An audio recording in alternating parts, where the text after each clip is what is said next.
Hello everyone. This story is about, what if Naruto was saved by the Daimyo and became his Harbinger?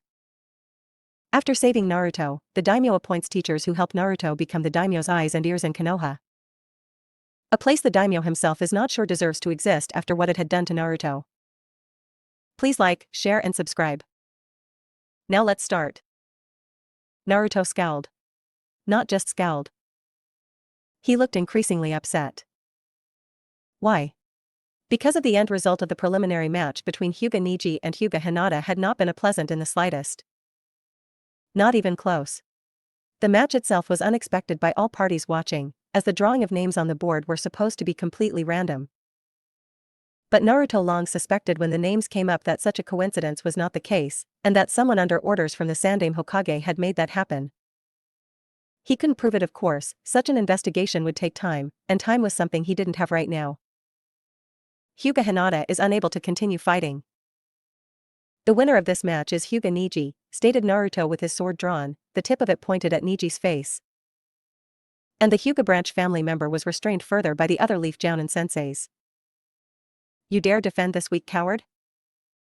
She deserves to die, protested Neji before he was blasted by killing intent from Naruto, and the Hyuga saw the boy's eyes become red with slits. Neji. You promised me that the affairs of your clan would not have influence or any part in these exams, said Guy while ignoring the sweat running down his face since he was behind Neji and felt the killing intent aimed at his student. Promises to a commoner aren't worth keeping. Even if you are my Jounin sensei, spat Neji while Guy frowned. I'm disappointed in you, Neji. If it were up to me, you wouldn't even participate a month from now in the Chunin exam finals, said Guy with Neji smirking. Well then, I guess I should be thanking fate that the decision is not up to you, replied Neji before the killing intent from Naruto increased. No, you shouldn't. You shouldn't because the decision is up to me. Due to Hyuga Neji's lack of respect for his opponent, who is also his own cousin, he is hereby disqualified, and the match is now officially ruled a no contest. I enforce this ruling as the Harbinger of the Fire Daimyo, and not even the Hokage himself can overrule this decision, replied Naruto while giving the third a look that said don't even try it while the Sandaime was scowling at him. You can't do this.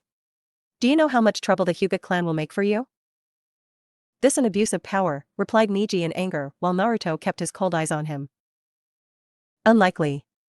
When people hear how you tried to kill your cousin when she was on her last leg after the brutal beating given, your clan won't have a leg to stand on, much less any ground to put that leg on, countered Naruto before he quickly sheathed his sword and caught Hinata before she fell down. Did I do well, Naruto-kun? Asked Hinata with Naruto smiling down gently at her. You fought with honor and worked hard to get this far, Hinata-chan. You could have taken the easy way out by forfeiting or using the cage bird seal on Neji. But you didn't. You stood your ground and fought with all of your being. It doesn't matter if you lost to Neji. You pushed yourself and now know what to do to get stronger. Through this one defeat, I have no doubt you will achieve many future victories. Now rest, replied Naruto before seeing Hinata smile weakly at him and closed her eyes. She will forever be destined to lose. No amount of training will provide future victories like you so pathetically put, remarked Neji while Naruto handed Hinata to some medics and waited until they were gone before turning to face the Hyuga branch member. Before Naruto vanished from everyone's sight for a second and was in front of Neji with his hand wrapped around the Hyuga's throat. Neji was surprised he couldn't see such high level of speed, more so when the level of strength behind the iron grip on his throat felt like he was being gripped by the jaws of death. And the Namake's eyes were filled with a rage that brought fear to the Hyuga's heart. Naruto. Release him now, commanded the Hokage, but found the boy unmoving, the various Jounin around the two trying to break the grip Naruto had on Neji's throat, and failing in that aspect. How does it feel, Neji? How does it feel to have your life held in someone's unmerciful grip? How does it feel to stare into the eyes of death, knowing that he will take you no matter how badly you plead or beg for mercy? Asked Naruto coldly with Neji's face first going red, followed by purple, and then blue, before he finally let go of the dying Hyuga branch member. The boy fell to the ground grasping for breath, his eyes wide with fear, and looked up at the now cold red eyes of the Namake's. Neji knew that he had escaped death only on a whim because of Naruto had other things to do and killing the Hyuga prodigy was not that high up on his to-do list at the moment. You have been spared death by my hands twice, now Hyuga Niji. There will be no third time. The next time you cross me on a level like this again I will end you, remarked Naruto coldly before looking at Guy and made a small head motion to get the Hyuga out of his sight. Scary guy. He's practically at Gar's level of instilling fear if not higher, thought a now sweating Kankuro, as he had heard the rumors about Naruto, and his position within the Fire Daimyo's court. Such an authority figure outranks the Sandaime Hokage? Interesting. Perhaps we can work this to our advantage with Temari. I'll have to run it by the Kazekage first, thought Baki, as he saw Temari watching the boy with interest, and wondered if she would even go for it. If there are no further protests on how I do things we can continue, said Naruto, as 2 new names quickly appeared on the board, and the Chunin exam preliminaries rolled on once more. Konoha TNI department days later. This information we got out of Kabuto is most disturbing, said Ibiki, as he was in his office with Enko standing beside him. And both were staring at Naruto looking over all of the information the two had gotten out of the spy for Orochimaru. After he was detained by Itachi and Shizune, the two hauled the man into the TNI department for information extraction from the two best in the field. And brought in Inoichi to make sure the info was indeed truthful. Naruto had spoken to Ibiki and Enko after the prelims were over in private.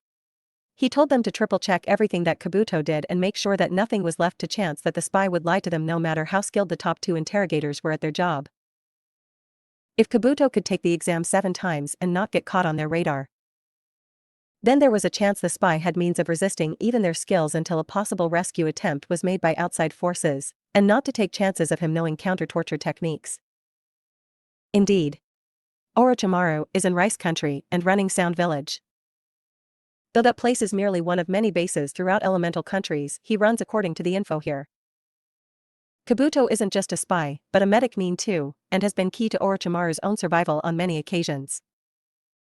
Assisting in his many experiments, killing innocent people, and the failed experiments that followed trying to bring about their victims' potential, replied Naruto, as he read over the info several times and handed it back to Ibiki. I still can't believe our village's security is this lax.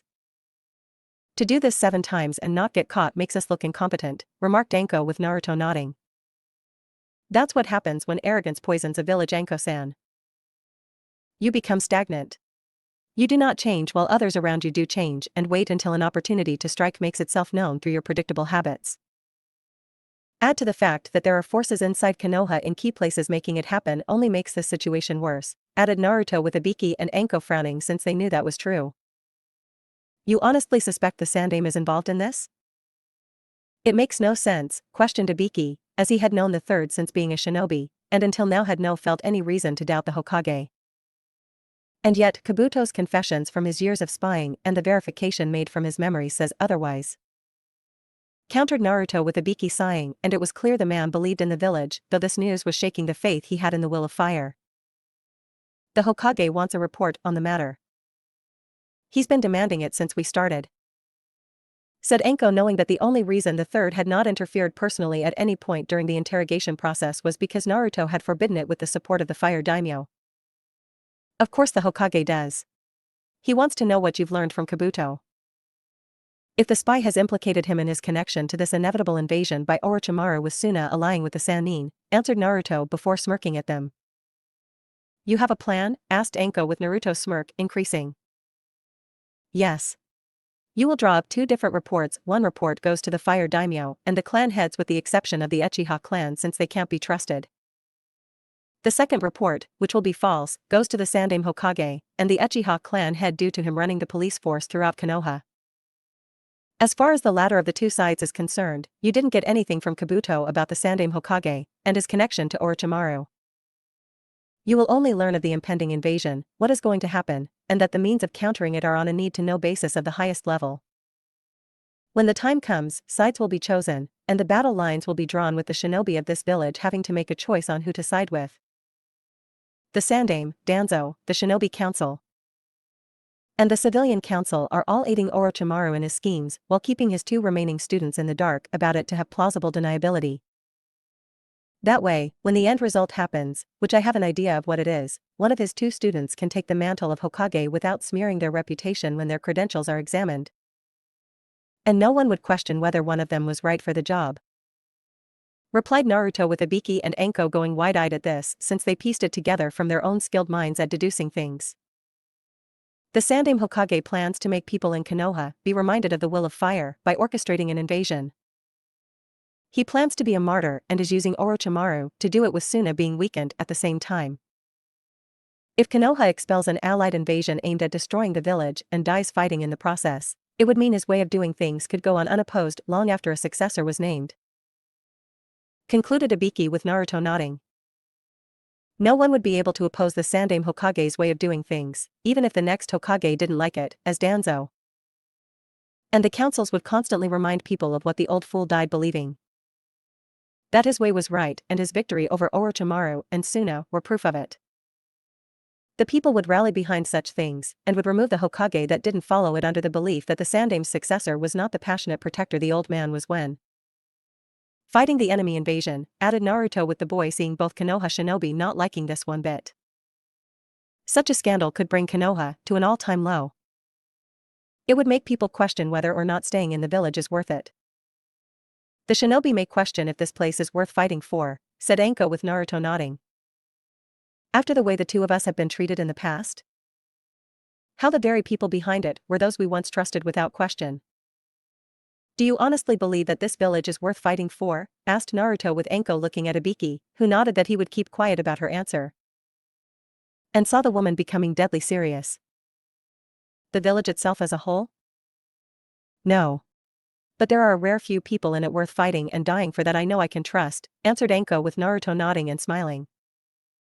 Good answer. It's actually the correct answer, replied Naruto, before getting out of his chair. What do we do with Kabuto? Or that Karen girl we learned was another spy under the disguise of being a grass nin? Questioned Ibiki with Naruto thinking for a moment. Keep Kabuto locked away in the deepest darkest cell you have here. No one is allowed to see him. Not even the Hokage. If he asks, just tell him that I forbid it, and my word is an extension of the fire daimyo. As for Karen? She is an Uzumaki. Like myself. Send her to the Namake's estates. I wish to speak with her about siding with family over the snake she serves. Answered Naruto before leaving to check up on things with Jiraiya and see if the perverted fool was on the path to redemption. Or damnation. Konoha Hospital. I'm sorry Hinata. I have failed you, said Hayashi, as he stood before his daughter lying in the hospital, looking at him with shocked eyes. And wondered if he had been that cruel to his daughter in the past to cause her to look at him with such disbelief. Father? Questioned Hinata with Hayashi sitting in a chair with his head leaning down in pure shame aimed at himself while Shizune was beside Hinata and checking her injuries over to ensure they were healing. Nicely. I have tried to be a loving father to you, my daughter. I have tried and failed to be the father I know you have always wanted me to be in life. That I have always wanted to be in life. I have tried to help you without the clan elders interfering, but I fear their reach is too long and deep into the clan to prevent any chance of that happening. This is possibly the only time where I can confess this to you without the elders stopping me from ever speaking my mind. They have felt that showing mercy to family for whatever reason there may be one, is a sign of weakness, and it is their belief that a noble clan like ours cannot have any weakness.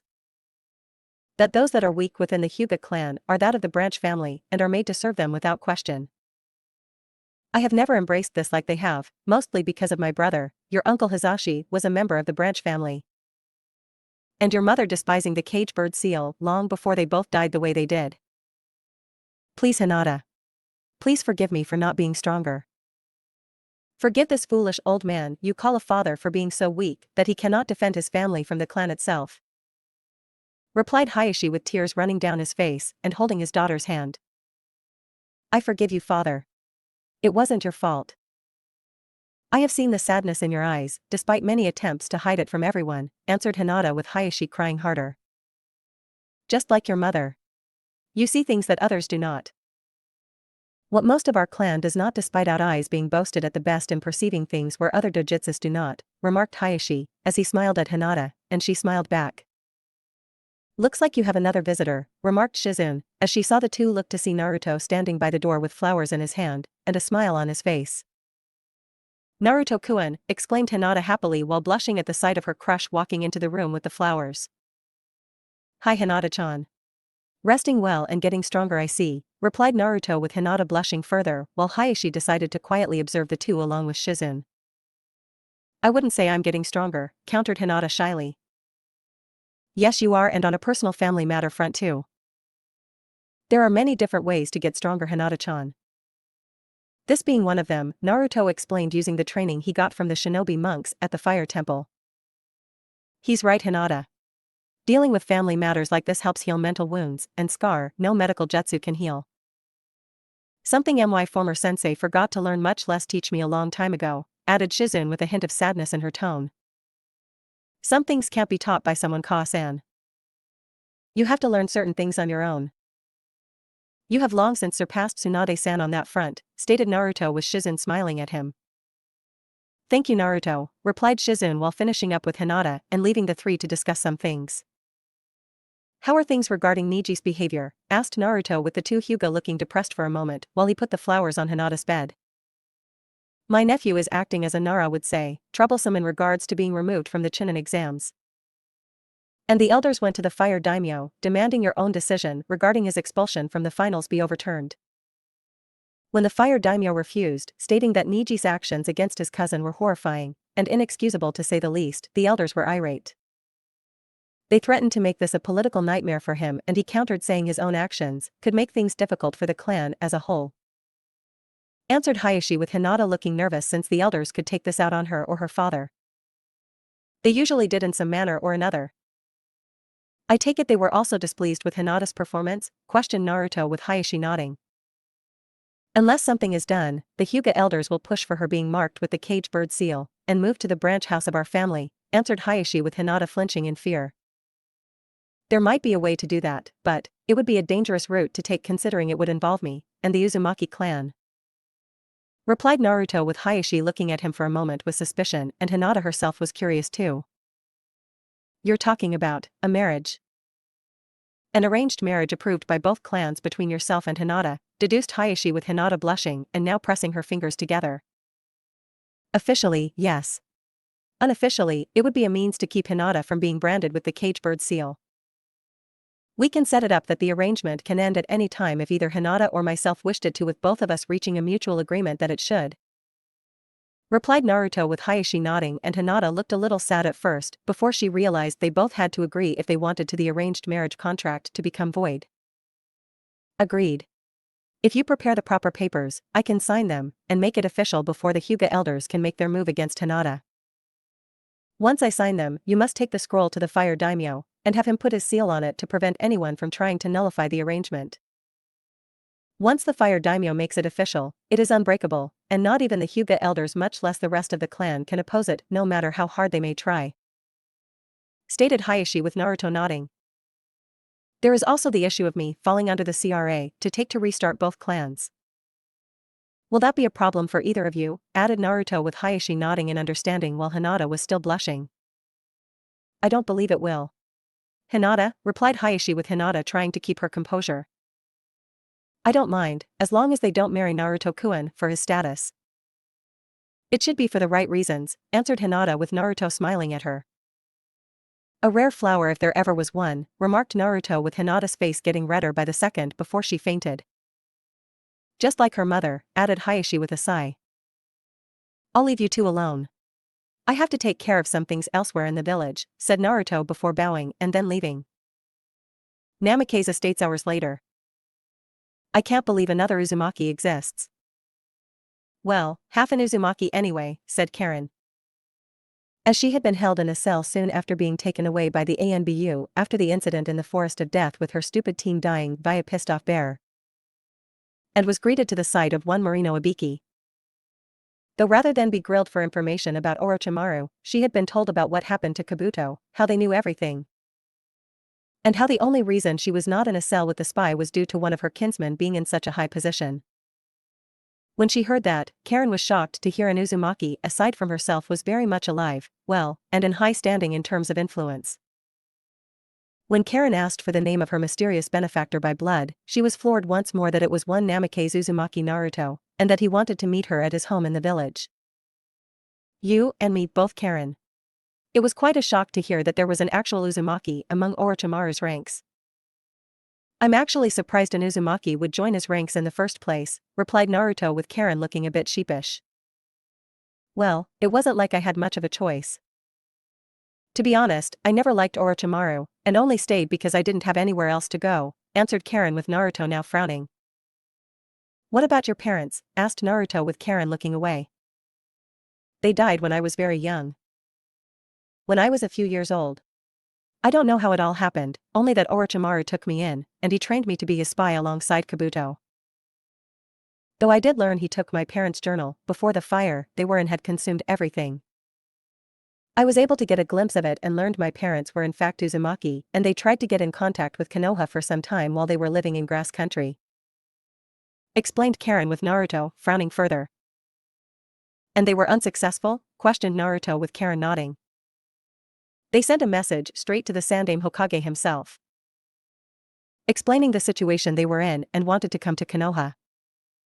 When they didn't hear back, they feared that something was wrong, like their message got intercepted, or the Hokage had yet to read the letter they sent despite the Uzumaki seal on the scroll. A man as old as the Sandaime Hokage should easily recognize the clan symbol and act quickly, answered Karen, which made Naruto frown even harder, and wondered what the boy was thinking. That bastard. That evil old bastard screwed my clan over once again, whispered Naruto with Karen, frowning. You mean the third Hokage? Are you saying that the Sandaime Hokage that he sent ANBU to my family's home and killed them? Questioned Karen with Naruto slowly nodding. Who else knew you and your parents were of Uzumaki blood? The old man sends a team to kill your parents, Orochimaru picks you up soon after, and uses you to be part of their shared master plan for the Leaf. The Sandaime knew if your parents made it to Konoha, they would learn of my existence, and would have adopted me into the family on grounds of the Uzumaki blood running in my veins made me part of the Uzumaki clan. A clan he has ensured was wiped from the pages of history and the memories of the people within this village, all to control me.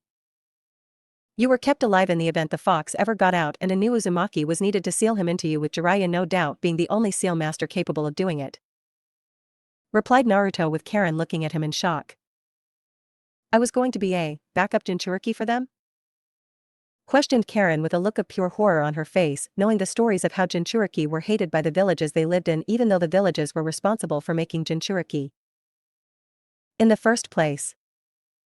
It makes sense. Only an Uzumaki can contain Kyuubi. Whether you are a full, half, or a quarter Uzumaki, it doesn't matter. You are a prime candidate to hold a Biju, answered Naruto with Karen looking like she had just been stabbed in the chest by a close friend. I almost became a sacrificial pawn and didn't even know it, whispered Karen, as she had collapsed into her seat on the couch, and Naruto sighed. I've been there, Karen. Believe me when I say I know the feeling. But that won't happen now with me around. I've already spoken to the Fire Daimyo, and he's agreed to grant you amnesty if you help me during this time, stated Naruto with Karen nodding. I'll do it. I'm going to enjoy sticking it to Orochimaru and the Sandaime Hokage. They think they can manipulate me, you, and the Uzumaki clan? Well, I say fuck them and their plans.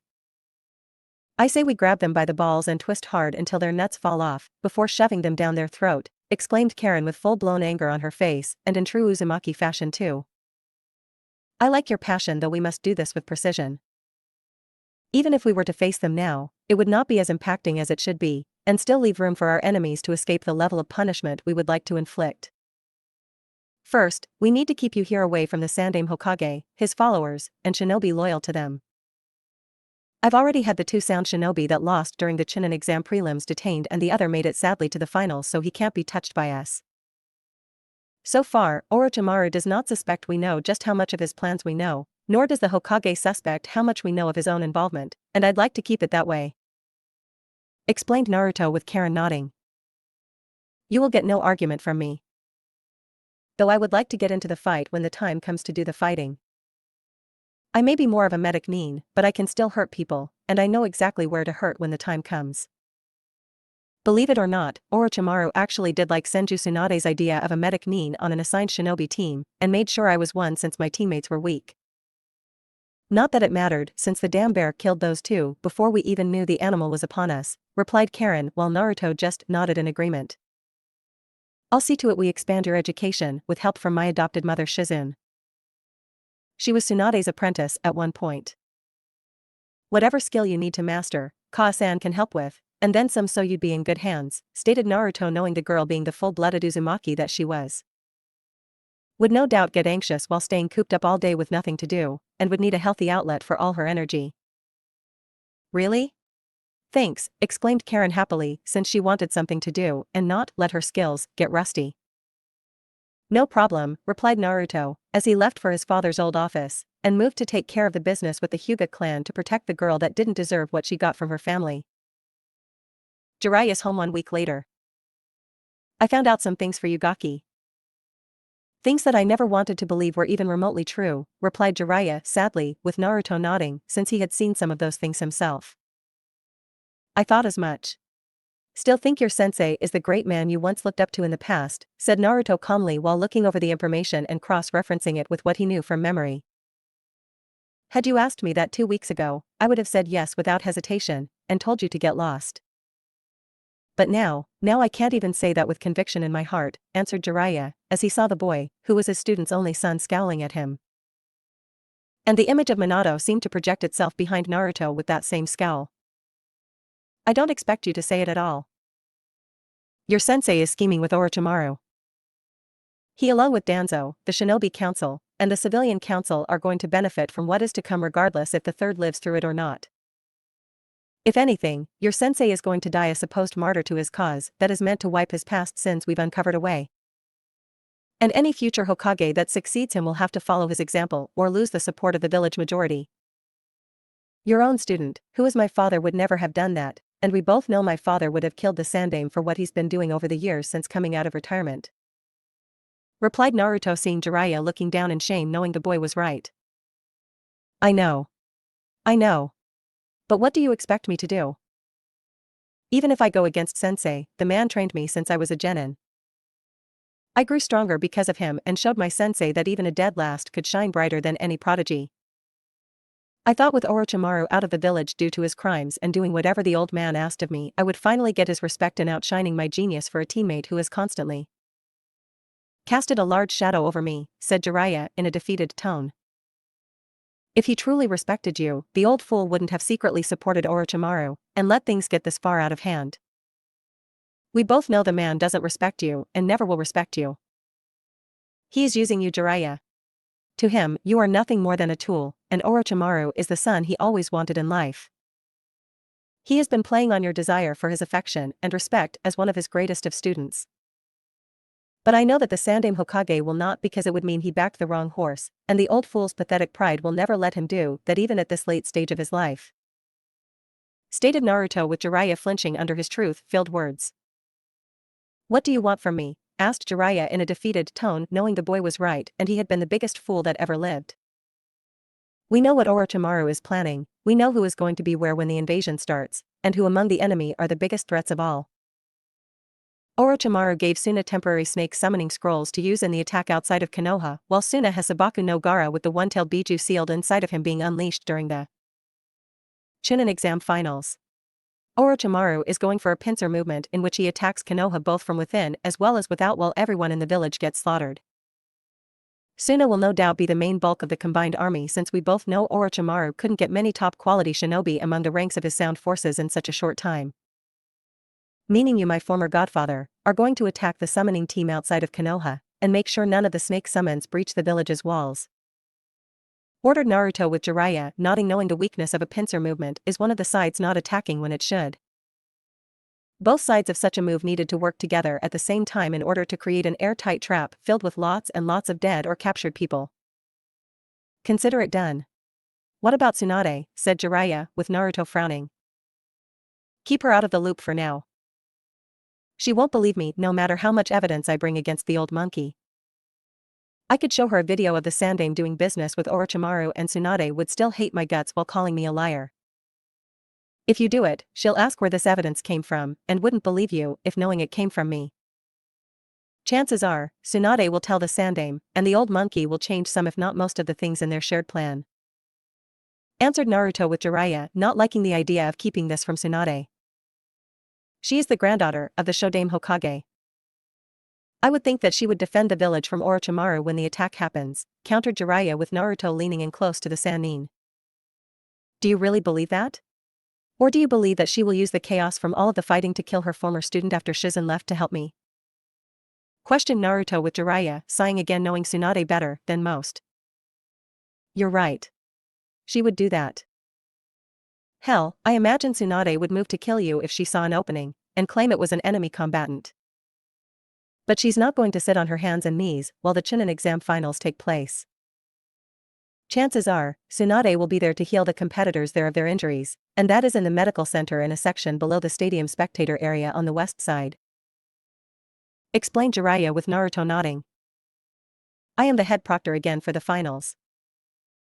The Fire Daimyo wants to ensure there are no unfair decisions regarding Konoha shinobi, or any shinobi for that matter currently assigned to compete. He feels Konoha's current low standing reflects upon him as well and has tried raising his own by showing he isn't favoring the village's past actions. He hopes to raise Konoha to some degree, though it will have to be earned on the end of its shinobi. Meaning everyone is in for the long haul, replied Naruto with Jiraiya nodding. I understand, stated Jiraiya with Naruto nodding. Good. Perhaps there is hope for you yet. And remember Jiraiya, do not tell Tsunade a single damn thing, reminded Naruto with Jiraiya nodding once again. Not a word, replied Jiraiya, before Naruto left his home.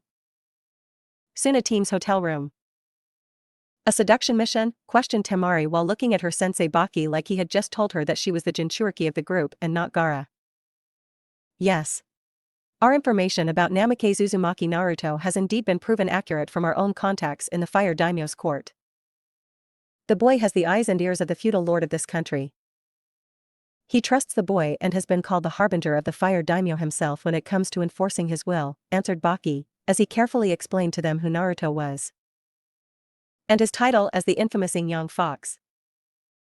So Temari has to somehow seduce him and then what? Kill him? Asked Kankuro with Baki looking at him like he was an idiot. No. Of course not. Do you honestly think Temari will survive the aftermath of such a scandal? The Fire Daimyo would demand her head if she killed him. To kill the very eyes and ears of the Fire Daimyo, a young boy who has probably the most favor of anyone in Fire Country is signing their own death sentence. Temari would be outcast from Suna and Wind Country while having a massive bounty on her head. You would be hunted down by all sides, including our own village, especially our own village to remove the shame we would have endured from it. And have to hand her over to the Fire Daimyo for the trial with the execution that followed, replied Baki with Kankuro flinching at that. So what do I do exactly besides flirt, kiss, and get into this guy's pants? Asked Temari while not liking this at all. The boy is already famous for his recent actions in Wave Country, for taking down a business tyrant named Gato. Whoever he marries will have considerable influence on Namikaze Uzumaki, Naruto, and by that extension the Fire Daimyo. You Temari are going to seduce the boy, gain his trust, his influence, and eventually marry him, explained Baki with Temari's eyes widening and Kankuro's jaw dropping. You want to use me in some kind of mission where I have to marry the guy? What you want me to have his kids too? Demanded Temari angrily. If it helps us achieve what we need to influence the Fire Daimyo through him, then yes. As I said, you will seduce Naruto, get close to him, even marry, and convince the boy that Suna is a village the Fire Daimyo should take interest in over Konoha. That we have skilled shinobi and are a wasted resource that would be a waste to ignore, replied Baki with Temari frowning. They say this Namikaze is like me. Is this true? Asked Gaara while Baki nodded. Yes, to an extent. He has a biju sealed inside of him. A stronger seal too, answered Baki with Gaara frowning further. Wait. We are nearing the day of the invasion with each passing day. Aren't we rushing things a bit with Temari getting all seductress here? Questioned Kankuro with Temari for once agreeing with brother. We may not get another chance at this before the Chunin exam finals and the invasion comes. If we can influence the Harbinger of the Fire Daimyo and show our might during the invasion, we can strike on two fronts and show Suna is indeed the stronger village. Answered Baki with Temari not liking this one bit. When do I start? Asked Temari with Baki looking out the window. Right away. Possibly in the next day or two, answered Baki with Temari nodding and leaving for her room to mentally prepare for this. I have a question. What if the Young Fox fights one of us and screws up the entire invasion? He does have a Biju of his own inside of him after all, and the Kyuubi is much stronger than Shikaku, said Kankuro, since it was no longer a secret that Naruto was the Jinchuriki of Kyuubi. Which is why Temari is running interference with this mission. If we can get him to like Temari, we can make him hesitate in fighting us, and seeing things our way when the time comes, replied Baki with Kankuro sighing. I still dislike us working with Orochimaru. There is something about the guy that makes my skin crawl, remarked Kankuro, with Gaara silently agreeing with him, though made sure no one knew it. Agreed, but the Kazekage has stated we are to work with him, and the word of our Kage is absolute in this matter, replied Baki with the two boys in front of him nodding. Though one of them would have preferred to kill the Kazekage rather than side with him. Namikaze states sometime later. Naruto was practicing in his family dojo for several hours now with his bow staff, moving it around swiftly, decisively, and with deadly precision he had been taught by the Fire Temple shinobi monks. As he trained, Naruto thought about Konoha as a whole, the level of corruption that had poisoned it, and just how badly the poison had spread all the way down to the roots of the tree itself. The tree would soon lose all life to it, and with enough strength from outside forces, or even internal, such as the ground around the tree being unstable, it would fall over. The Kyuubi Jinchuriki always fancied himself to be a gardener on the side when he wasn't training, and in his eyes he saw the village like one big garden with a tree in the center of it. However, without management and care from the gardener, then the tree can die from internal damage that spreads throughout the massive object of nature. Without the tree being strong, the garden would wither away and die from the same lack of care as the tree itself. Naruto had been commissioned by the Fire Daimyo to watch over this garden that was Konoha, and to ensure the poison in this tree along with the plants surrounding it were protected from it. And Naruto intended to do just that. Naruto-sama, you have a visitor, called out Karen, as she had taken the role of being his maid to hide her presence here, and so far no one that visited said a word. I'll be there in a moment, replied Naruto, as he dried himself off, and came to see who was visiting him today. And saw it was none other than the Sandaime Hokage. Hello Naruto, said the Sandaime gently, while two ANBU were behind him in flanking position. What are you doing here, old man? You're not welcome in my house, replied Naruto, with the ANBU going stiff as a board and their hands twitching in wanting to reach for their weapons to use on him for his supposed disrespect. They only stopped because the Hokage had not given the order. I just came to check up on you. The Chunin exams can be a pretty hectic event for one so young. Especially when a shinobi is the head proctor for all three different parts of the exams, offered Hiruzen calmly with Naruto scowling. I've been through worse. You of all people know that, replied Naruto with Hiruzen frowning slightly. Naruto, I assure you the horrible events of your life leading up to the Fire Daimyo taking you in have been a considerable misunderstanding on my part. Countered the Sandaime with Naruto's eyes narrowing. Misunderstanding? I suffered under your rule, to be enslaved, controlled, and ultimately manipulated to being your weapon, all because of a misunderstanding? Accused Naruto with the Sandaime smiling nervously. Of course. You have to understand, Naruto, that the people of this village needed to have some kind of outlet for their pain and suffering. I allowed them that outlet because it was a risk to their mental health, the lives of their families, and I couldn't allow them to turn on each other. Replied Hiruzen with Naruto not liking his answer one bit. And what about my life? You couldn't lie to people? You couldn't lie to people saying the fox was destroyed? You couldn't lie to the people and let their hate wash away from knowing the Biju they hated wasn't around anymore, accused Naruto with Hiruzen frowning again. At the time, the truth seemed more appropriate, and I explained the Sandaime.